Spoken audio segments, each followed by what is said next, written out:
जय हिंद दोस्तों। कैसे हैं आप? और एक बार आप फिर से जुड़ चुके हैं आपके अपने चैनल यानी स्टेबल करियर के साथ। और आज हम पढ़ने वाले हैं गोस्वामी तुलसीदास जी का जीवन परिचय, जो कि आपके बोर्ड एग्जाम के दृष्टिकोण से अत्यधिक महत्वपूर्ण है।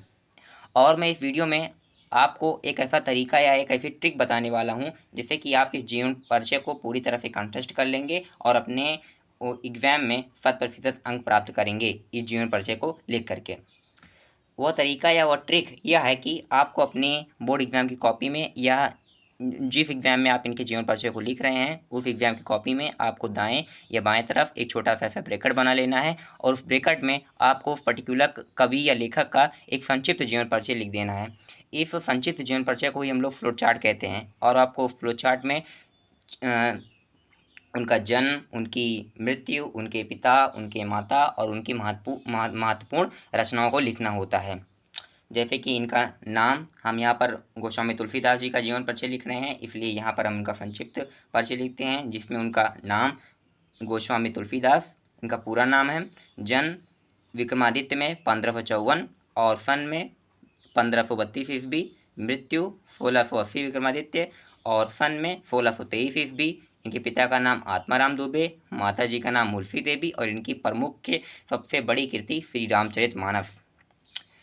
और इसे वीडियो में आगे बढ़ने से पहले अगर अभी तक आपने इस चैनल को सब्सक्राइब और इस वीडियो को लाइक नहीं किया है तो कर दीजिए। आपके एक लाइक और एक सब्सक्राइब से हमें बहुत ज़्यादा मोटिवेशन मिलता है ऐसे ही नई नई वीडियोस बनाने के लिए। आपको अपनी बोर्ड एग्ज़ाम की कॉपी में या जिस भी एग्ज़ाम की कॉपी में आप इनके जीवन परिचय को लिखते हैं उसमें सिर्फ आपको ब्लू और ब्लैक पेन और ब्लैक मार्कर या ब्लैक स्केच का यूज करना है। और फिर उसके पश्चात आपको यहाँ पर हेडिंग डालनी है गोस्वामी तुलसीदास, यहाँ हेडिंग डालनी है ब्लैक मार्कर से जीवन परिचय। और तुलसीदास जी के जन्म को लेकर के एक दोहा बहुत ही ज़्यादा प्रसिद्ध है।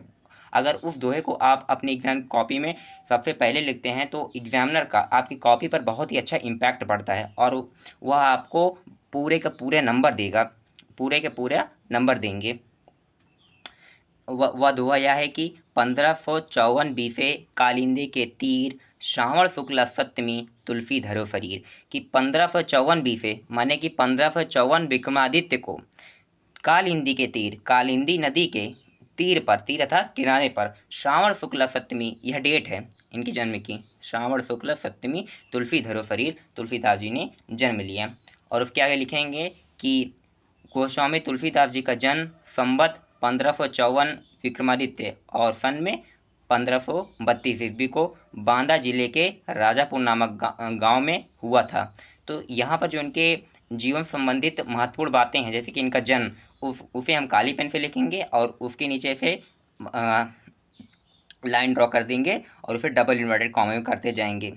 बांदा जिले के राजापुर नामक गांव में हुआ था। तो इनका जन्म कहाँ हुआ था? बांदा जिले के राजापुर नामक गांव में हुआ था। तो मैं यहाँ पर एक बात और बता देता हूँ कि इनके जन्म को लेकर के भी विद्वानों में बहुत ही ज़्यादा मतभेद रहा है। कुछ विद्वान इनका जो जन्म है वो एटा जिले के फोरे नामक गाँव में भी मानते हैं। और उसके आगे लिखेंगे इनके पिता का नाम आत्माराम दुबे तथा माता जी का नाम हुल्फी देवी था। तो इनके पिता का नाम क्या था? आत्माराम दुबे और माता जी का नाम हुल्फी देवी था। तथा इनके बचपन का नाम राम बोला था। इनके बचपन का नाम क्या था? राम बोला था। जन्म श्रुतियों के आधार पर यह माना जाता है कि इनके माता पिता ने इन्हें बाल्यकाल में ही त्याग दिया था।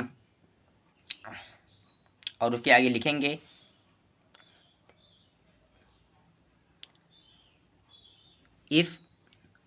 जिससे इनका बचपन बहुत ही आपदाओं के बीच व्यतीत हुआ। इनका पालन पोषण नरहरिदास ने किया। मतलब जब इनके माता पिताजी ने इनको त्याग दिया तो जाहिर सी बात है कि अगर आपके माता पिता आपको बचपन में त्याग देते तो आपका बचपन बहुत ही कष्ट और पीड़ाओं के साथ बीतता है। तो उसके पश्चात जो यहाँ पर नरहरिदास जी हैं, नरहरिदास, संत नरहरिदास जी थे जिन्होंने इनको लिया और फिर इनका पालन पोषण किया और इन्हें वेद, वेदांग, दर्शन, इतिहास, पुराण आदि में निपुण किया।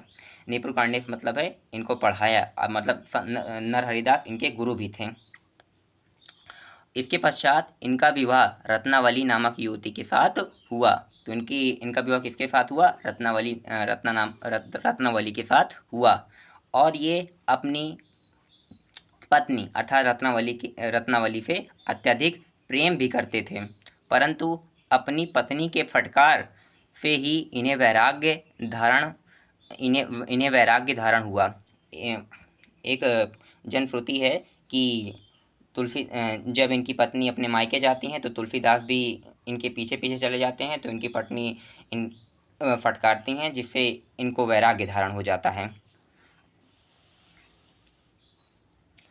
वैराग्य धारण हो जाता है, जिसके पश्चात ये चित्रकूट चले आते हैं और यहीं पर इनकी संतों से भेंट होती है। और इसके पश्चात ये अयोध्या जाकर इन्होंने श्री रामचरितमानस की रचना करते हैं तथा संवत 1680 विक्रमादित्य में इनकी मृत्यु हो जाती है। और इनकी मृत्यु को भी लेकर के एक दोहा बहुत ही ज़्यादा प्रचलित है। अगर उस दोहे को आप लिखते हैं तो जाहिर सी बात है कि एग्जामिनर का आपकी कॉपी पर बहुत ही अच्छा इम्पैक्ट पड़ेगा कि संवत 1680 गंग के तीर, श्रावण शुक्ला सप्तमी, तुलसी तजे शरीर। माने संवत 1680 यहाँ पर देखिए, संवत 1680 गंग के तीर माने गंगा घाट में, गंगा के किनारे बहुत सारे घाट बने हुए हैं, तो वहाँ पर एक अस्सी घाट है, तो उसके किनारे पर श्रावण शुक्ल सप्तमी, ये भी एक डेट है, तुलसी तजो शरीर, तुलसीदास जी ने अपने शरीर को त्याग दिया। आइए अब इनकी हम प्रमुख प्रमुख रचनाओं को देखते हैं।